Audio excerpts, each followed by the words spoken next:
You may not know me now, but you will know me later. My name's Luke Rowland. Rowland, like that old Tina Turner song your grandparents used to sing. Rolling on the river, rolling. Toot toot toot toot toot. Toot toot toot toot toot.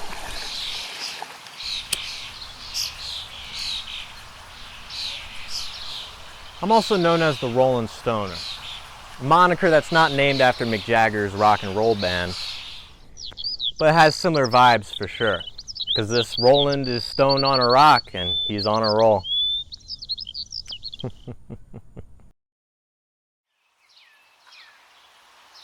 The Rolling Stoner is much more of a stage name than it is like an alter ego or a secret identity. Like, I'm not patrolling the streets at night trying to smoke out some unsuspecting sober person because my parents were murdered during the war on drugs. And I don't need people coming up to me and calling me the Rolling Stoner to my face, all right? I'm not a WWE wrestler. I'm a comedian. Just call me Luke. That's all I really need. And I need you to laugh at what I have to say. But only if what I say is funny, of course. That's the point of a joke. Comedies are natural instinct to this ridiculous reality that we call life. Very much like how birds gotta sing, the winds gotta blow, trees gotta grow, people gotta laugh, or cry, or laugh until they cry. And comedians, well, they have to cry so that way other people can laugh. And now you know me, and I know you. I know you just a little bit. I know you enough to know that you're thinking, okay, cool, Luke, you have a stage name. But you don't even have a stage for your comedy special. What the fuck? And to that point, I counter. I actually do have a stage, venue, and audience all wrapped up into one with just 2 words. Mother Nature.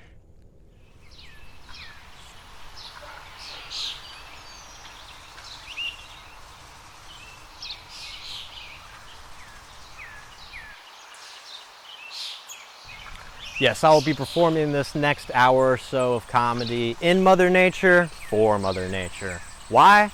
Because Mother Nature was the muse of my art in the first place, so I might as well dedicate my first comedy special to her. Also, I couldn't afford an actual venue. But on the bright side is it'll be nice to hear birds chirping and rivers running instead of loners laughing and drunks drinking, which is my usual open mic environment. But this special, it'll be like as if Snow White was a stand-up comic, or if the Lorax had an actual sense of humor. I'll be speaking for the trees, to the trees, while smoking tree.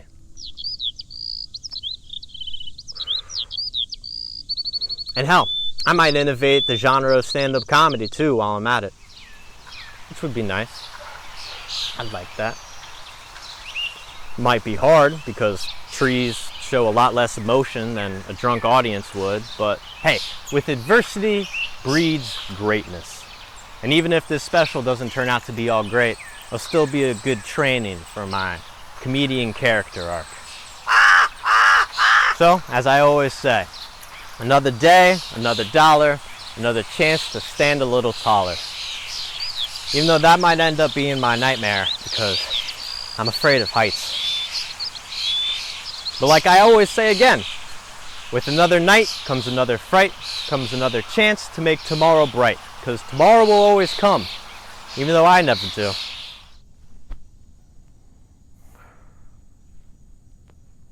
But then again, tomorrow never really comes too, if you think about it. It's always today. Like, if I drink to the point where I black out tonight, which I will, and I wake up in the morning, it'll still be today. Hell, if I even slip into a coma for 20 years, and then they pull me out of it, and I ask the first guy I see, what happened? What day is it? The doctor will just respond, well, it's today. You were taking the best nap of your life, and now you have to give me all of your money. Hell, even if you record yesterday's news broadcast, and you put it on the TV tonight, the guy on the screen will still say, "Hello, and welcome to today's news. We have the innocent people of the lower class dying every day, and we have the guilty people of the upper class getting away with it scot-free." Today is always here, tomorrow never comes, and neither do I. Well, without further ado, I hope you enjoy the show.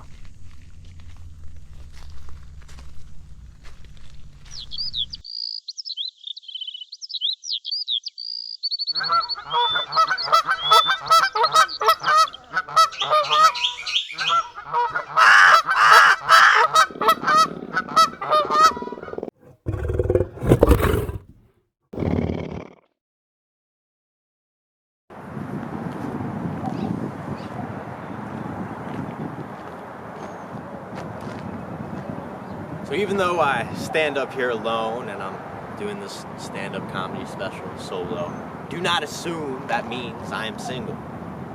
I mean, who wouldn't want to date this face? Except for the thing is, I am single. I've been living that bachelor life. Have been for about a year now. It's nice. I like it. It's a lot less toxic than my relationship I was in. That shit sucks. She had some bad qualities, like pathological lying. But I overlooked those bad qualities, so I was too focused on her good qualities. About how she said she was Hawaiian. About how she said she was from the city of Philadelphia. How she said that the guy that she met over the summer that we were dating, that he was just a good friend. And then it turns out all of those good qualities were lies in the end. So, I guess you just live and you learn. Now that I'm seasoned in this second single season, I've kind of developed a morale lesson learned from the experience. And then it's, although it's important to look out for the red flags, it's also just as important to keep track of the green flags that you got. Make sure they're not red flags that are painted green. This would be a lot harder of a task if I was colorblind. Thank God I'm not. Yeah, green flags to keep track of, very definite things that you can do. You know, make sure that they're not lies. What are some of the green flags I've been looking in the women that I'm dating?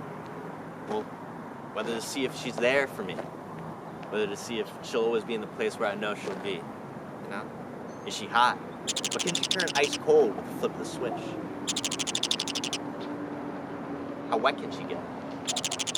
And is it hard to turn her on? All these are great qualities to find in a woman. And when I was looking for these qualities, I realized, oh, I'm already dating my shower. And it's been a great relationship so far. We just celebrated our 6-month anniversary, so I wanted to get her something nice. Got her a new shower curtain, designer, straight from Bed Bath & Beyond. What did she do? She just spit in my face. She's a shower. It's what they do. I kind of liked it.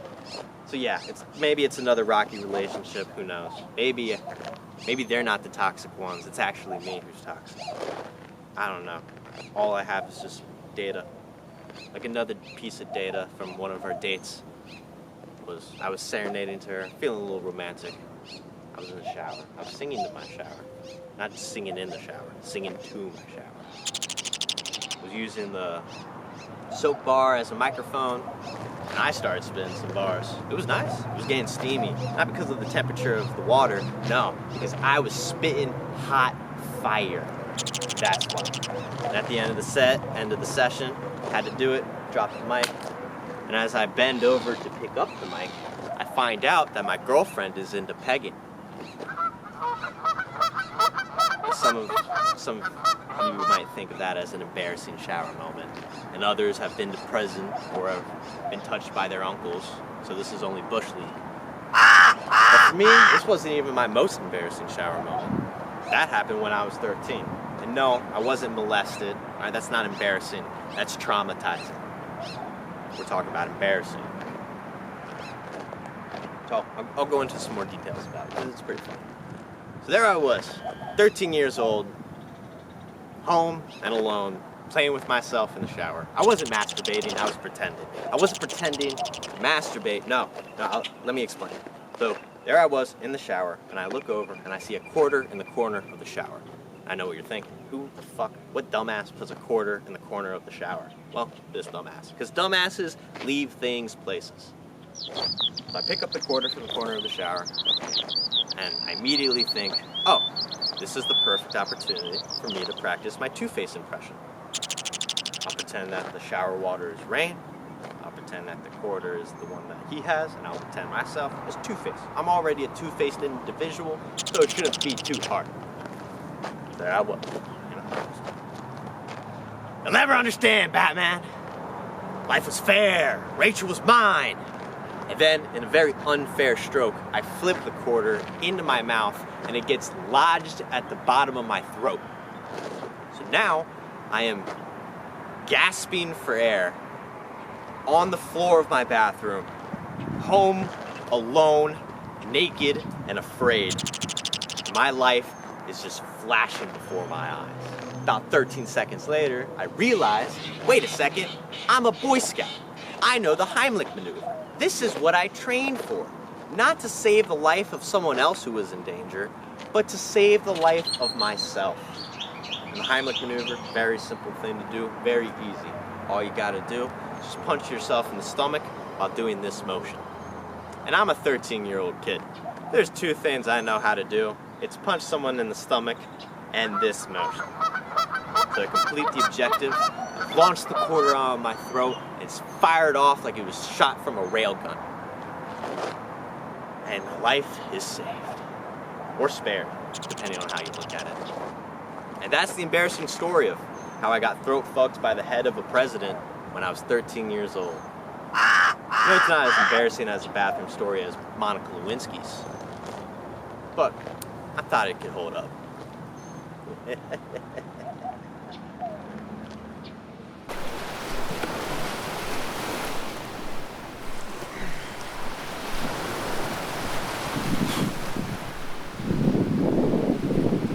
Would you like to hear a story of an odyssey that I embarked on? Gather around. And let me tell you about my Ocean City odyssey. Have you ever heard of a place called Ocean City? It's in Maryland. A lot of the locals around here like to call it Ocean Shitty or the ghetto of the beach. But I called it home in the summer of 2021. Now in Ocean City, all of the land, the waves, however it works around here is, it's a 10-mile stretch of sun and beach that goes for hundreds of blocks, and it makes you want to say, son of a bitch, this is kind of redundant. The real rules of reality of Ocean City is that the higher quantity street number you're living on should equate to the higher quality of experience that you should have while in Ocean City.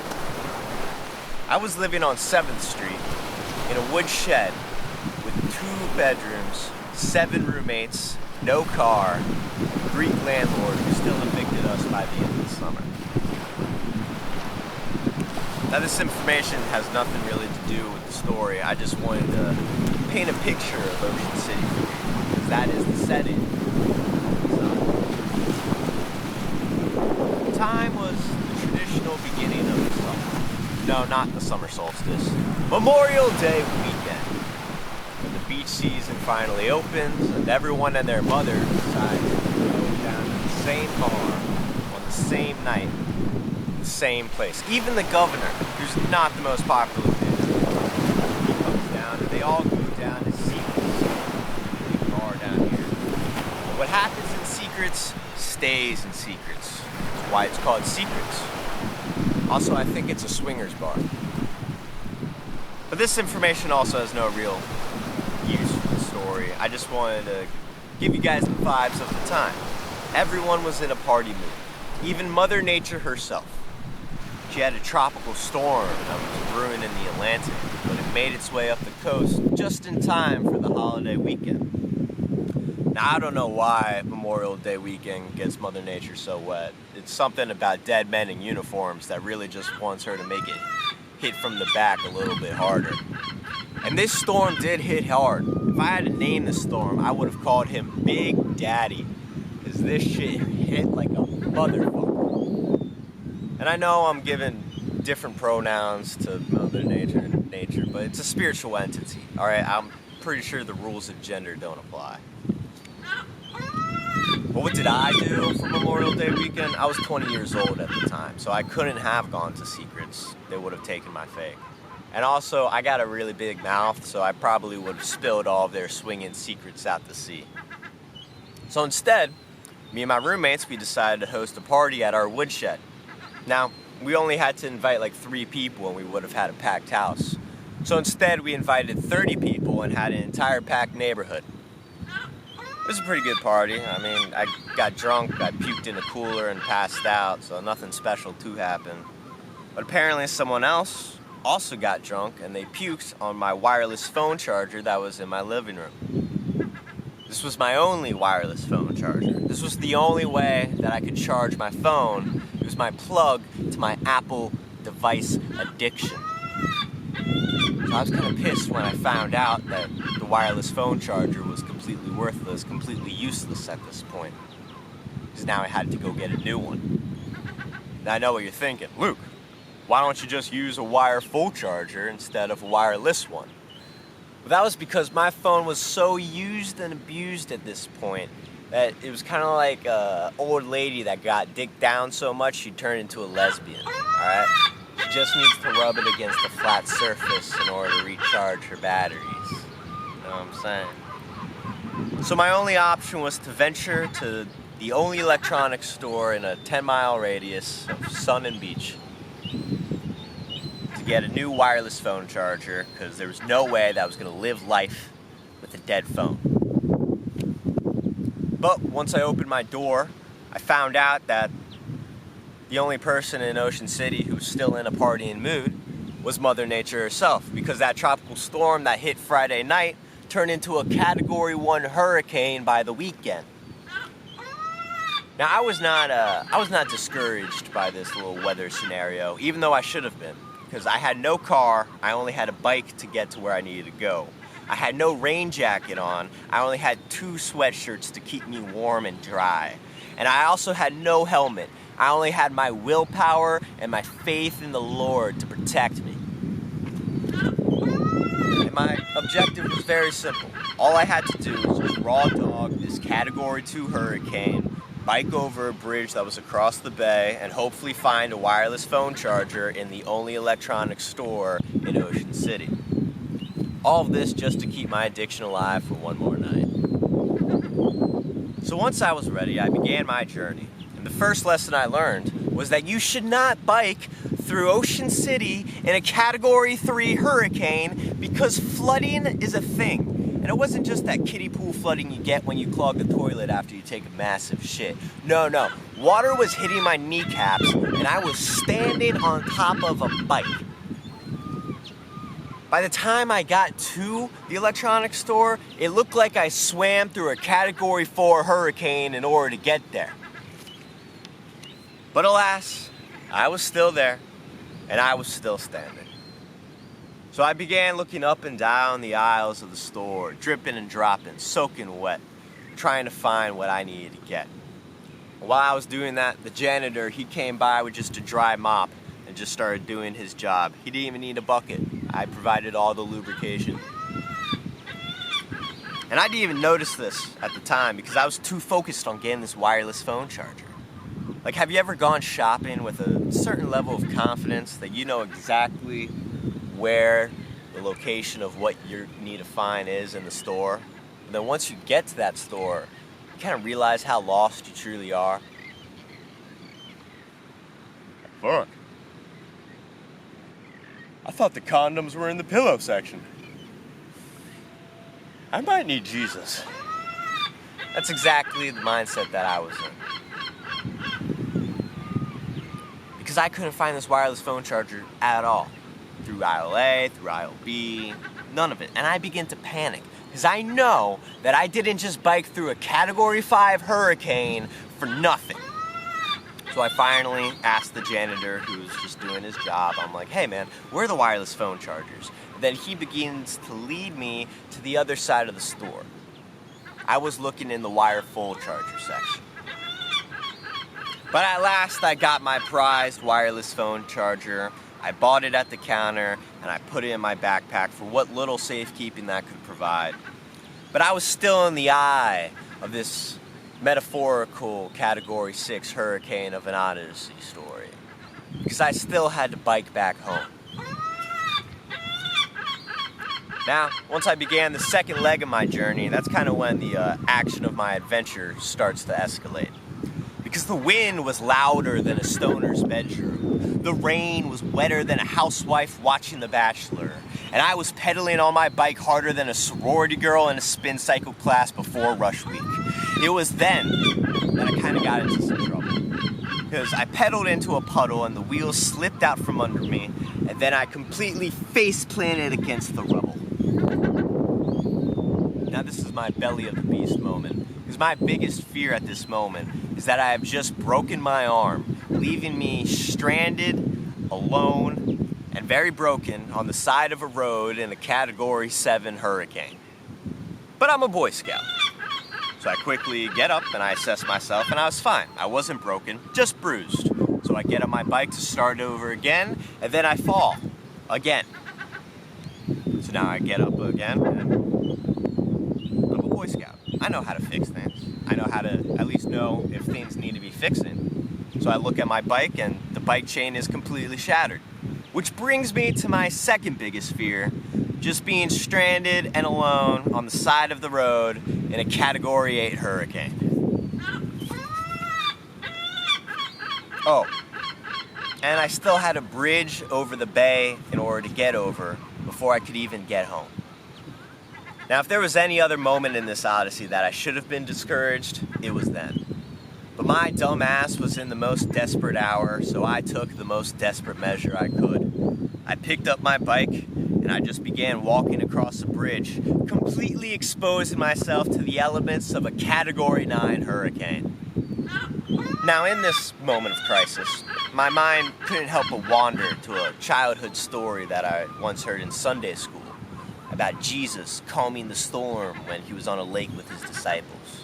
If you don't know the story, basically the disciples, Peter and them, they decide to pull like a meatball-style prank on their camp counselor, and they took Jesus out on a lake when he was asleep on the boat. The only problem is Jesus has an overprotective dad, so they got smited with a giant thunderstorm. But this also kind of doubled as an alarm for Jesus, because once he woke up, he immediately just put the storm on snooze. Now, my biggest takeaway has always been from the story that Jesus wasn't just a heavy sleeper. But growing up, I was constantly being told, just call on Jesus, son, and he'll calm the storm in your life. Oh, baby dear, if you just rely on Jesus' name, he can make everything right as rain. Well, I was currently in the middle of a Category 10 hurricane, and it did not look like it was going to calm down anytime soon. Rainwater was hitting my side like I was a civil rights activist in the 1960s. I was shivering more than a prisoner at the gulag. My bike had given up entirely. I was just pedaling a carcass at this point. Not even pedaling a carcass, just walking a carcass on by. My mind was fantasizing about the death that my bike just experienced. But my body never gave up, because my mama never raised a bitch. So I pushed against the powers of nature until I couldn't push anymore. And then I stopped, and once I stopped because I couldn't push anymore, I just festered up all the anger in myself, and I just yelled, Jesus Christ! Jesus Christ! Jesus Christ!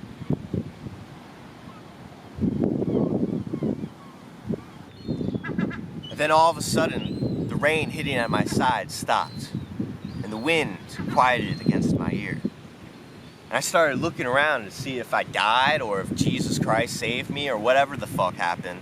But once I found was that there was this giant light post right next to me. It was made out of bricks, and it was just wide enough to block off all of the rain, water, and wind. And I was in a calm in the storm. And I realized, once I kind of got my bearings, that there was a light post just like this every 10 feet or so on this bridge, and it was showing me the way. So it kind of started as like a torturous tunnel view trek, soon became a joyous game, just riding a calm, one calm in the storm to the other. And that's what I did. I was running, screaming, smiling, from one calm in the storm to the other, all the way until I got home. And then once I got home, I opened the door and my drenched dumbass walked to one of my 7 roommates, and I said, "Hey, Jake, next time it's storming, man, and I need to get something, just please, just let me borrow your car."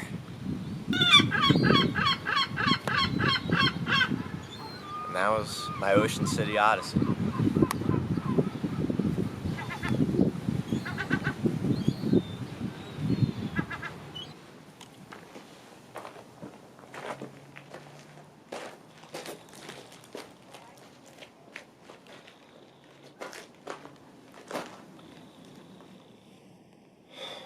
You know, I read on this hive mind of a thing that we call the internet, don't be racist, be like Mario.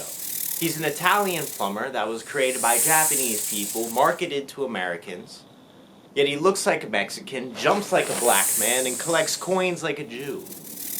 But the more I was thinking about these, the more I was realizing those are still racist reasons to be like Mario. You should still be like Mario, he's a great guy. But you should be like Mario for different reasons. Be like Mario because Mario likes mushrooms. Man's a maniac for the fun guy. Why do you think he's always chasing after the princess of the Mushroom Kingdom? Peach is his plug. And if Peach is a drug dealer, then Bowser must be the DEA. And Bowser Jr. is the ICE. Which explains why they both hate Mario so much. He still looks like a Mexican. Enough racist jokes. Alright, my bit's not about Mario Kart. It's about the Mushroom Kingdom. Which, of course, you guys assume is Mexico. Why? Because you're racist. And also, that's where magic mushrooms come from. But I'm not talking about the Mexican kingdom. I'm talking about the kingdom that you can only get into if at first that kingdom is inside of you. Mushrooms. There's somewhere different where we go to after we take them. A different place with different rules. A plane of psychedelics where your brain turns into mush. So it can make more room for your mind. Where your me, myself, and I become 3 different people who are all kind of pointing at each other. Because they all look the same, but they're blaming each other for each other's difficulties and problems. Like a Mexican standoff. Or like that one Spider-Man meme. And just like that one Spider-Man movie, they gotta team up and defeat the arch enemy, the ego, who's also you, but during your villain arc. Plot twist. But you already knew that. It's a tale as old as time. People going on a psychedelic journey to find the beauty in their own beast. Hell, even Adam and Eve, the first 2 people on the 3rd planet from the sun, they had a psychedelic journey. You think that fruit that they ate from the tree of knowledge of good and evil, thought that was just a fucking apple? Nah, that had to have been a mushroom. Because I've eaten plenty of apples. I haven't learned shit. But I've also had some shrooms. And I learned a thing or two about good and evil. So yeah. Maybe Adam and Eve, the fall of man, that's just a psychedelic story of an ego death. Who's to say? Not me. Who am I? I don't know. I'm just a storyteller who loves to tell stories. But I also love to watch stories as well. I can't get enough. It's 24/7. Instead of dream, I just stream. Whenever I'm done with my shows, whether it be on Disney Plus, HBO Max, on Netflix, on Hulu, on Paramount Plus, on Tubo TV, that's free for me, even on live television. Whenever I'm done with anything, I immediately go to the YouTube app and I watch a 20-minute breakdown of the same exact episode. So either I smoke so much weed that I have the most worst short-term memory of all time. Or I'm purposely just going into a sober, psychedelic, infinite time loop. Just reliving the same story over and over again. Somebody else's. Instead of having the balls, the cojones, the ovaries, to face my own story, that is, my own life. I'd rather just pay attention to the stories of others. Instead of actually venturing out of the cave, into the wilderness, I'd rather just refresh the shadows on the wall. That is my television screen. But I'm not complaining. I love stories. Even if it is the same shit in different colors. But where did we get this shit in the first place? You know, of these stories of good versus evil, of heroes' journeys, of trials of time, of life, of love, of laughter. Where? Well, for Western society, the simple answer is we stole it from the ancient Greeks. Much like how we stole the Olympics, our political system, even our obsession with the constellations. Where do you think they got that, too? Constellations. Images in the skies of great beasts and stories of gods and heroes. There had to have been some divine drug inspiration. Because if you're sober and you just stare at a starry sky, all you're gonna see are dots of giant balls of gas, millions of light years away. But if you take psychedelics at nighttime, and you just look up, first thing you're gonna say is, "There's a bear! Holy shit, a lion! There's a lion! Lion in the sky! I'm not lying! A scorpion? Jesus Christ!" And you'll freak out. But at least tomorrow morning, you'll have a funny story to tell your friends. And I think that's where stories really came from. Psychedelic journeys. Not just the Greeks were doing them. Everybody was tripping balls and telling stories back in the day. From the apes to Adam, to the cavemen, the Neanderthals, to the explorers, to the conquistadors, to the pharaohs, to the prophets, to the martyrs, to the comedians, to the writers, to the cyborgs, to the politically correct hive mind of a population that we call the internet, powered by Meta. Everybody loves a good psychedelic journey because we can all relate to it. And when we relate to a good psychedelic story, then we can reflect it on our own and develops our own character for our own story, our own life, our own journey. Well, maybe except for the hive mind. I don't think they really like a good story. They really would rather prefer to shit on it on Rotten Tomatoes or Twitter.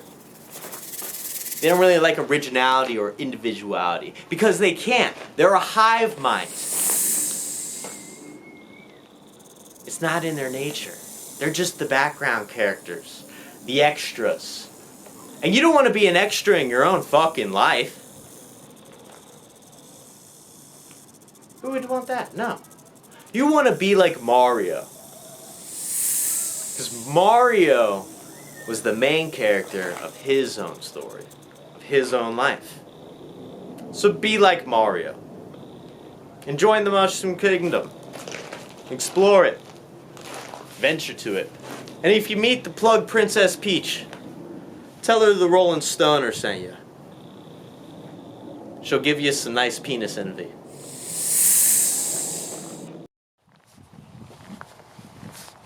I hold in my hands my phone and a stone. Both of these objects are similar as they are tools that we used or used a long time ago, but they're both pointless tools, as in they have round sides, almost as if they're circles. Well, everything is a circle, but these are almost have two sides of the same circle, the same coin, which is funny because Coins are made out of stones, and you need a lot of coin in order to buy a phone. But back to my analogy of the pointless yet powerful tools. First we have the head side, the stone, the beginning. Hell, the stone was the tool that helped begin society, hence the Stone Age, where we figured out that if you take two stones together and you hit them, you get fire. And I think fire is a pretty powerful innovation to human society. Like, you can cook now. You're warm. You can fucking see shit in the dark. But the most powerful innovation that fire brought society was entertainment. A fireplace was almost like the first at-home television set, even before there were homes. And that makes it very powerful, because the Stone Age, it was boring as fuck. But now at least I can watch the fire dance at night while I listen to hunting stories from my other cave people. And then there's the tail side of this conceptual coin. Let's flip it to the end of society's timeline, the phone age. The era when the phones became smarter than the people that were using them. The smartphone, the iPhone, whatever the fuck it is. It's basically just a fancy stone that went through a Pokemon's evolution. Sure, now phones might be an electric type Pokemon instead of like a rock/fire type base. But what is electricity but not just fancier fire? But that's not my point. My point about these pointlessly powerful tools is that a stone might have started human society, but a phone is the epitome of human society. It can do almost anything. Everything that humanity has to offer, a smartphone can access. Far more easily than a smart person could, too. So why aren't we more careful with our smartphones?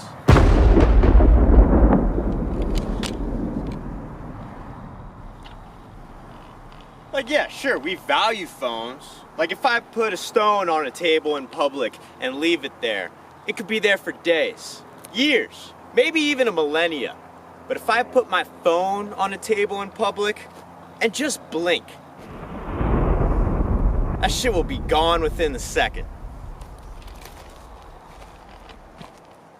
So yeah, phones are one of the most valuable things in our society. It's got our identities, credit cards, nudes, all in one place. And if you lose your phone, you might as well have lost your soul.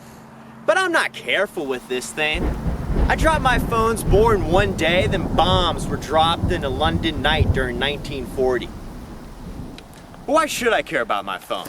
It's not like it's a super subtle Roku's basilisk or something.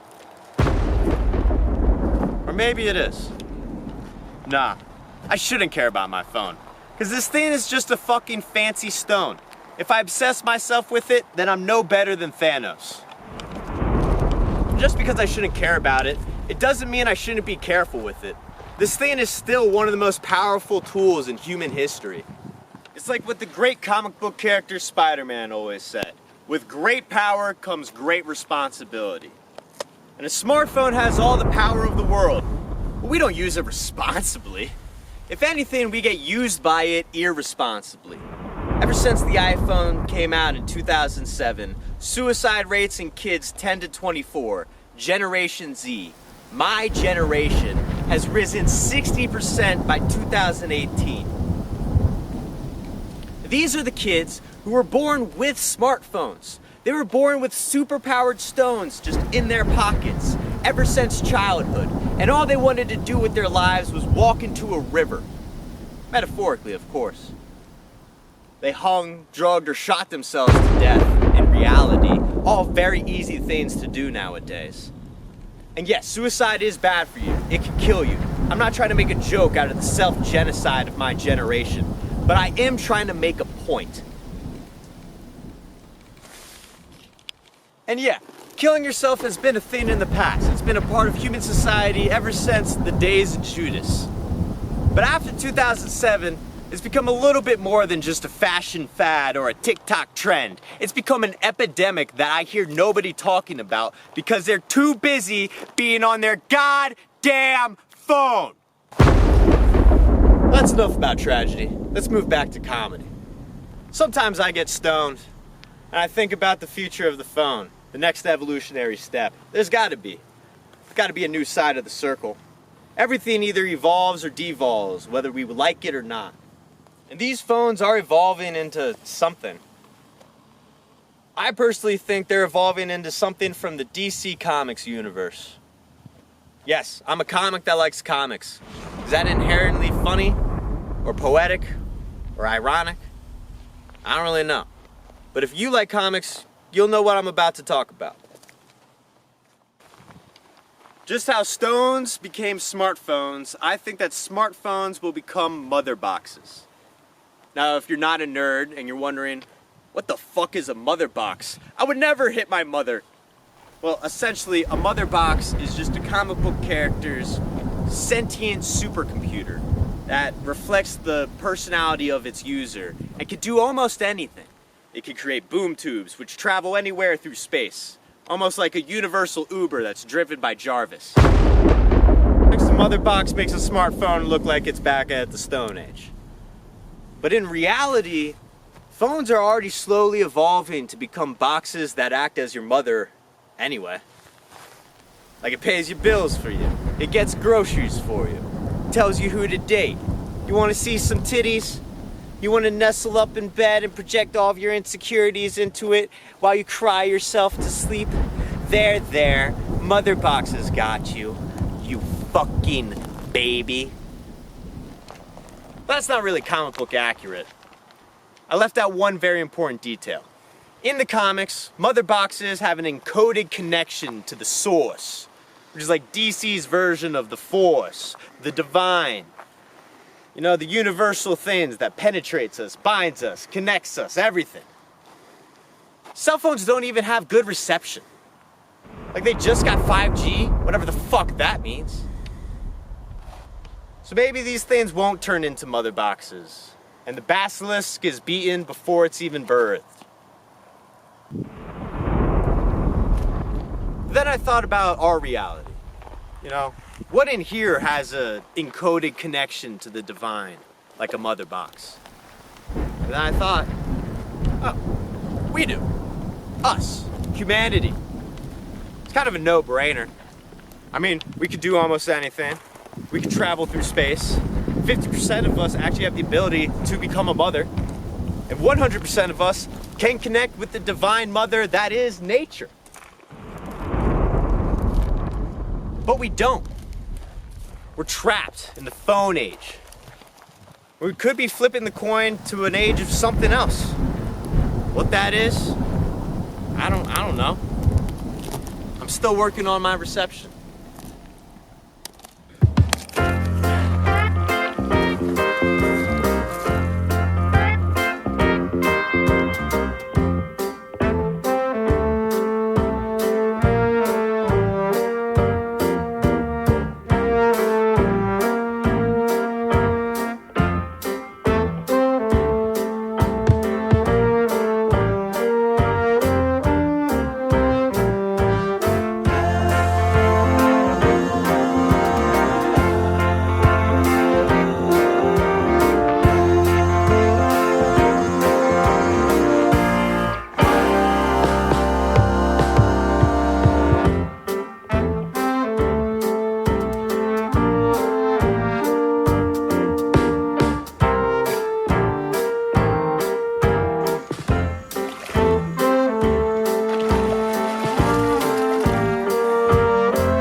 You get fire.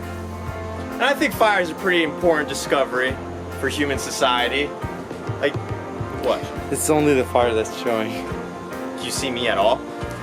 No. Like a little bit in my face? No. Hold on. Alright, well, yeah, hold that. I need more back. It's too gloomy. Too gloomy? Yeah. Okay. Maybe a stronger fire will do it. Well, this is all we got. Here. Let's really do it. Alright. Okay, now it actually works. Alright, sweet. Alright, Give me a second. and cut and...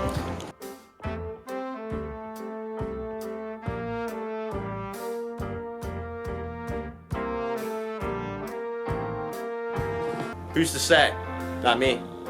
I'm just a stand-up guy who looks like he's dressed up as the human version of Fozzie Bear. 'Cause I've had a hand shoved up my ass this past week and a half. It's been a real pain. Waka waka waka.